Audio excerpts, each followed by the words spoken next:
Hello everyone and welcome back to my channel, Tomcat Stitchery. I'm Whitney and today I am here to talk about machine embroidery. I've been going on a little bit of an adventure behind the scenes, figuring out the embroidery module that so for those of you that have followed along with me for a while, you know that I have a partnership with my Bernina dealer, and I get a machine on loan for a year, and then they sell that at a used price at the end of the year. So it's up for grabs for anyone that wants to grab it at a reduced price because it's considered a used machine. And I've currently got the Bernina 790 Pro at my house. That any of the sewing tutorials that you watch, or if you take any of my classes, I am working on a Bernina home machine for those, because the home machine is just a lot more similar to what most other people have in their homes as opposed to my industrial machine. So anyway, when I was given the loaner of the Bernina, technically is when I got the Bernina 770, which was the machine I had last year. They also lent me one of their embroidery modules, because both the 770 and the 790 have embroidery capabilities. And I just haven't had time to really delve into it. I took a class that they offered there at the store, and, went through the basics and that sort of thing, but then I didn't really practice it. I bought all the fancy threads and the stabilizers, which are not inexpensive, and with fully intending to play around with some of the options, and then just, the channel, everything just got busy and other things popped up. So anyway, I had reached out to Alice Lorenzen, who is the embroidery teacher down at University of Sewing. University of Sewing is the Bernina dealer that I work with, that I'm an ambassador for, and they loan me the machines. Well, Alice is their embroidery instructor, among some other stuff. But she is a whiz when it comes to embroidery, and bless her, she made the trip up. I'm about an hour and 15, hour and a half away from Bloomington, where the shop is located. But she, maybe not quite that long, maybe like an hour, yeah, hour and 15 probably. But she made the trip up and spent the day with me. As you're watching this, it was last month, so that we could play around and I could ask some more personal questions on specific things that I want to do with the embroidery machine, as well as a little bit of refresher on what we went through when I took the class in the shop. So when you buy, and technically I think if you've got any embroidery machine, you can go into the class, and it's just, how it may just be Bernina's, but you don't have to have a new one. It's any one that has the capability of doing the embroidery, which is just, I don't know, it's a rabbit hole, right? Like with a lot of things when it comes to sewing and doing textile arts, it's a rabbit hole. And once you get into it, there's so many things that you learn, and you're like, oh my gosh, I want to do it all. I need more time in my day so I can do all the crafting. But anyway, I had kind of gone through and found, really when I was doing a lot of research for the summer looks to recreate, I was coming across, especially at Bowdoin, that's where I think I noticed it the most, but a lot of really beautiful embroidered pieces, like not just tops, but like some dresses, like embroidery on knit, just some really cool additional details. Because as you guys know, I'm pretty much, when it comes to my aesthetic, I go for a little bit more simplistic, minimalist type of patterns, but then I like clothing patterns, but then I like to zhuzh them up with, bright fabrics, or loud prints, or just little details like some fun embroidery. I think could be a lot of fun to bring in some unique style into some of these pieces as well. So I don't go for patterns that have necessarily a ton of details. I don't know, my aesthetic just goes a little bit more towards the minimalist, but I do love personalizing things and zhuzhing some things up. So I had penned some looks that I wanted to ask about, like just the logistics of how to even do some of these things. For instance, this dress right here, I just think it's really cool that they've got the kind of almost geometric, but the embroidery that goes down the front of the dress, and then you've got some like on the sleeves. So I had quite a few questions that I wanted to ask her, and she knows it all. So she came through, and we did a lot of playing on the machine, and I've got some footage that I'm going to show you. And then we're going to talk about some of the other stuff as well. So I've got some samples here. So we were playing around with samples, just honestly, it was not only figuring out how to do things on the machines, but the stabilizer recipes for some of these, like which stabilizers to use, in what layers, and what was the best. I've got a ton that I bought when I was down there for the master class. So she was helping, refresh my memory on some of those. And yeah, that was super helpful as well. So I have some samples. So let's talk a little bit about that. And I think this could be like my, a little bit of a journey that I take to doing some more garments and that sort of thing with a little bit more embroidery. Again, there's so many different machines that do embroidery brands and that sort of thing. So I think they all pretty much work similarly, especially when it comes to the stabilizers that you're going to use, the layers, that sort of stuff. Even most of the files that you can buy in different file forms, so you can buy them for all the different machines, the same project or the same embroidery file. So they're all very similar. Obviously, you want to learn how to use your machine. But yeah, I had so much fun. So the first thing that I thought was really cool is that Alice did go in for us and she digitized our logo into an embroidery file. And she was showing me a little bit just briefly like how she did that. But then it goes through and does on the program how it's going to stitch it out. And I just thought that was really cool. So here's a quick clip on her showing me how my logo that she had digitized, how it was going to stitch out on the machine. Okay, so once we watched that little clip, I just thought that was just so cool. Like, oh my gosh, you can totally see like when it does everything and doing it in order. So then we put it over onto the machine, onto some white denim. And I just have cutaway stabilizer on the back of this. So I hooped the fabric and the cutaway stabilizer both into the hoop to put it onto the machine. And this is going to become a little pillow. So this is going to be the center part of a little pillow that I'm going to make a little throw pillow for my chair. So you should see this here soon on how that works. But then I've got some footage of the machine then doing what the computer was doing and actually stitching it out. Okay, so that was like super fun. And the file actually comes with a color change in there. So she had mapped it out in white and ecru. So if I wanted to do a different color for like the outline, it's kind of hard to tell, but there's like little outline because I use just one color where it outlines the machine and does some of the details on the machine and stuff, which are on my logo.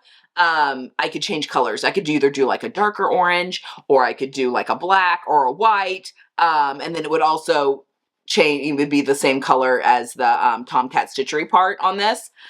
So there's just some options, and I just thought that was really cool. I don't have the software to digitize embroidery files. That is not in my wheelhouse.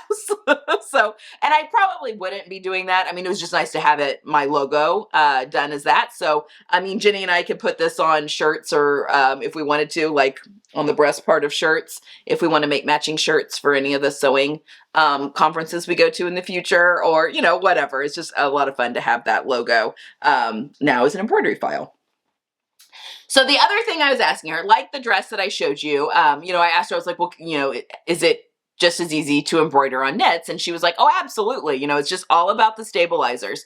So we played around with 2 different stabilizers. So the first thing, there is this, it's basically like a fusible interfacing that we fused onto the back of the knit so that it's not stretchy. Now, she said what you can do, you can leave it as is if you don't care if that section isn't stretchy, which honestly, if you were doing like front bands on something, you would have interfacing there anyway. But she said what you can do once you have stitched everything out is you can go back over this with a warm iron and it peels back off. And I think, so she's like, if you just don't press it like super, super well, it really does. I mean, this has been sitting now, so this probably won't, oh no, it peels off. Yeah, I can still get that to peel away a little bit. She's like, so if you would like to preserve the nature of the knit there, you can peel that off and it's cut away. So you can peel it off and just cut it away, you know, close to your, look at that, close to your design, if you don't want it to stay there permanently. So this was a really cool project or product that I didn't have any, so this was hers, but you can then pull that off. But this is basically the border. So we did a really simple border here just because, you know, for saving of thread, and I was just learning the technique on how to match up the borders from one to the next, so that when all is said and done, when all of my stabilizer and stuff is pulled off, this is a water soluble one that's on top, that we floated on top when we did that. But they would connect and look like just one, you know, we could keep going down the front of a dress and it would look like just one, a continuous, piece down the front. Another thing that I thought was really cool, and this is Bernina specific, I'm sure other machines do something similar, but you are finding the different points. So if your fabric is not perfectly straight on the hoop, so we did go through obviously, and I made a line parallel to my selvage in a my friction pen, so it'll go away with heat. But I did that all the way down the length of the fabric that I wanted to use. But if when I'm putting it onto the hoop, if I'm not like if that line's not perfectly center with the center top of the hoop and the center bottom of the hoop, you can adjust that, and it basically turns the design just a little bit in order to make it straight so that it's stitching along your line that is on grain. Because my line, I did mark on grain, and that's what we want to stitch along. So I thought that that was really cool. But yeah, she showed me how to then rehoop it, to then continue from the design that you stopped down to the next little portion so that it looks continuous, which I found to be very interesting. And I don't, yeah, I can't remember everything I took footage of yesterday. We worked together. I'll be popping footage up here of us actually working as we go. Jenny was taking some footage too. She popped over. So I'm really excited about this. And I think that this is going to work really well too. Like if I want to do something like along the hem of something, or like a skirt or a dress, or also the hem of sleeves. So if I'm taking a border to go horizontal and wanting to connect that up, but you know, my hoop's only so big, so being able to connect that up all the way around. We also talked about whether or not you should cut the piece out first, then embroider it, and then sew it together, what the best way was. Obviously, she said you can take a finished garment and put it into your embroidery hoop. That happens, I mean, a lot. You know, people putting bags or, you know, shirts or whatever after the fact, like once they've been made, into the hoop to embroider. Obviously, it's easier if it's just a flat piece of fabric and not already sewn into a three-dimensional item. But we talked about at what point do you cut out the actual piece? So if I was doing the front of a dress, you know, do I need just a rough cutout of the pattern and then go back and fine tune it? And she was telling me, because I cut out with a projector now, how easy that makes it to, she said you can chalk your pattern piece, you know, in on the fabric, and have a general, and then, you know, roughly cut out around it, to have a general idea of where you want to put the design. She said, or you can just cut a rectangle of fabric that you know is going to work-ish and get it in line-ish about where you want, and then just project your pattern piece down, and then you can move the pattern piece on your computer to where you're, you know, perfectly centering, you know, the Tomcat stitchery, you know, right here on the shirt, or, you know, perfectly putting this right down, you know, the center of a, you know, front of the dress, or whatever the case may be, or right along the hem. So I thought that was pretty cool, in ways of using what I've learned from projector, also in using that with embroidery as well. Okay, and then the final thing that we talked about, I have seen, my sister gave me actually a tie-dyed sweatshirt that has, I'm from Kansas City, and I say we, my family, they're big Chiefs fans.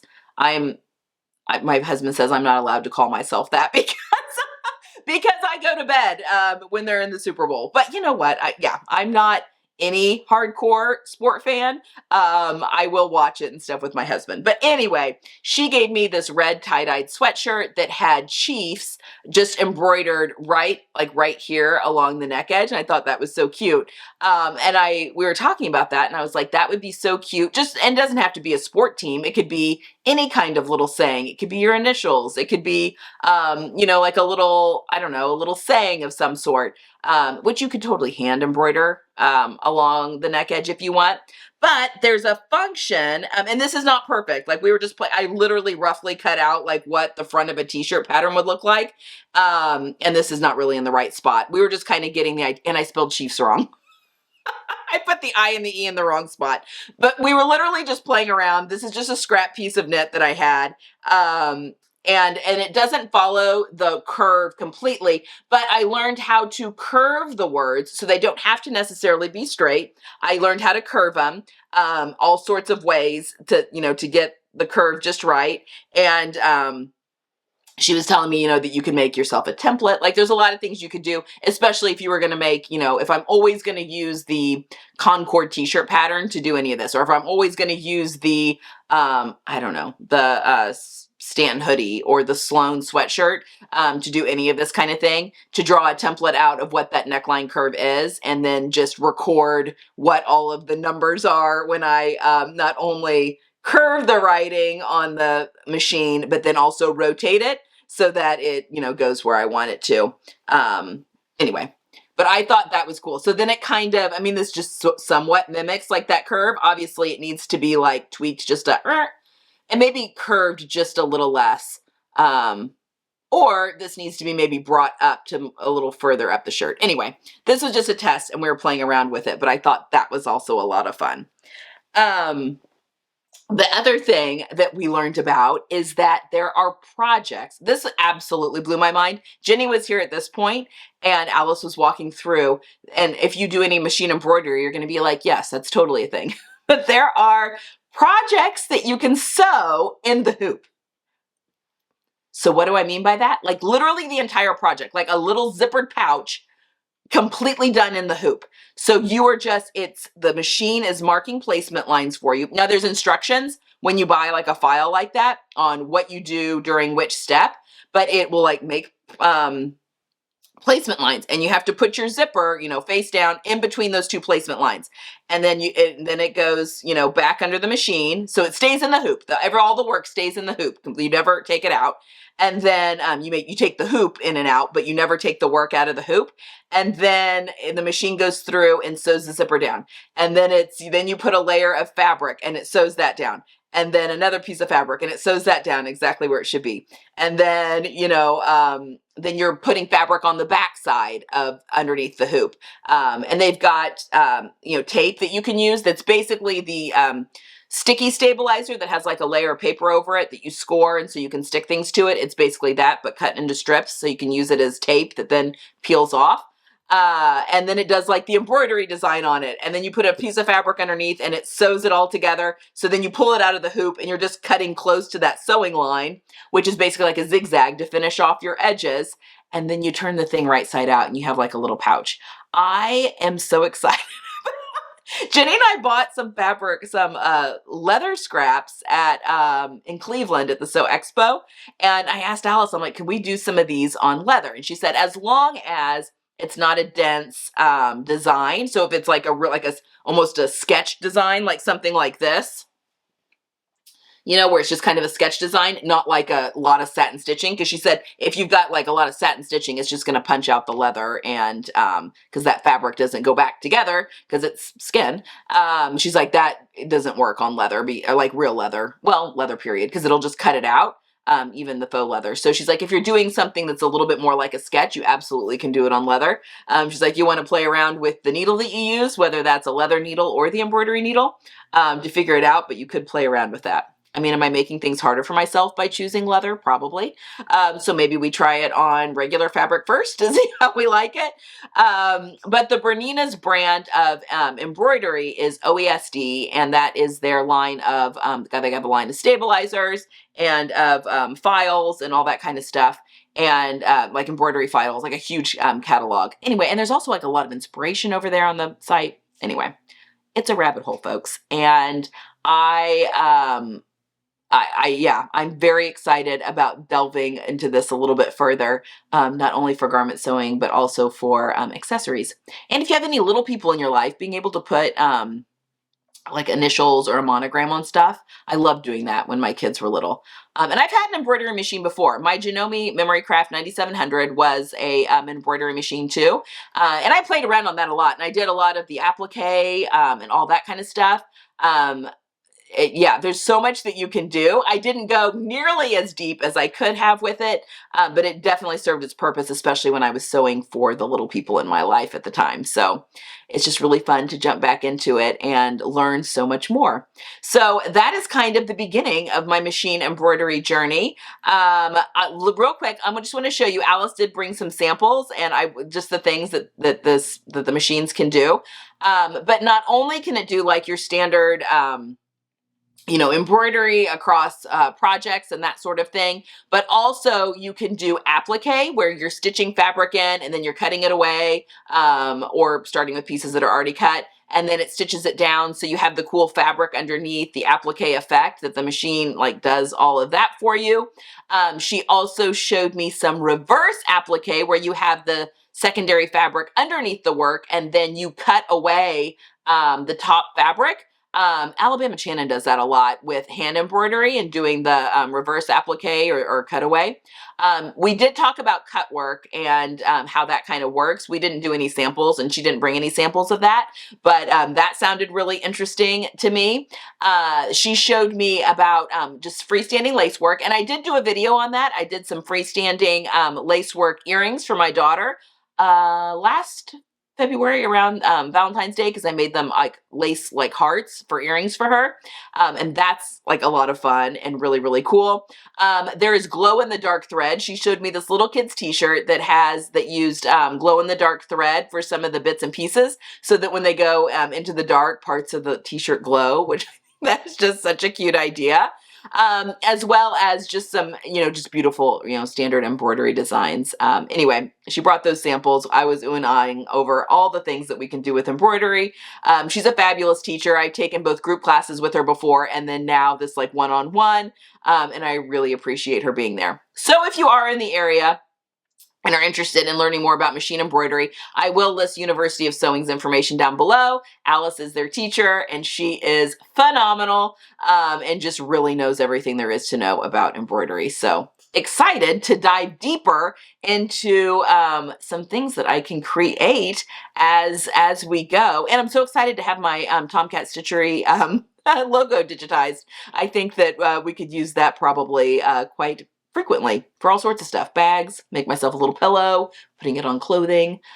Aprons, if I'm going to be doing some more in-person classes, it could be nice to have like work aprons for that where I can keep pockets with all of my tools and stuff close by me. That would be fun to use that on that too. So many options, so many rabbit holes that we can all go down. Anyway, let me know in the comments below. Have you tried any machine embroidery? Is that something that maybe it doesn't interest you as much, or is it maybe something you haven't even really thought about? The options, does your machine even have the capability to do embroidery? Or maybe that's just not important to you and you just want to stick with regular old garment sewing, which is fine, and plenty of rabbit holes to fall down on that as well. Yeah, I just figured since I have access to the embroidery module at the moment, I might as well take advantage of it and do some playing.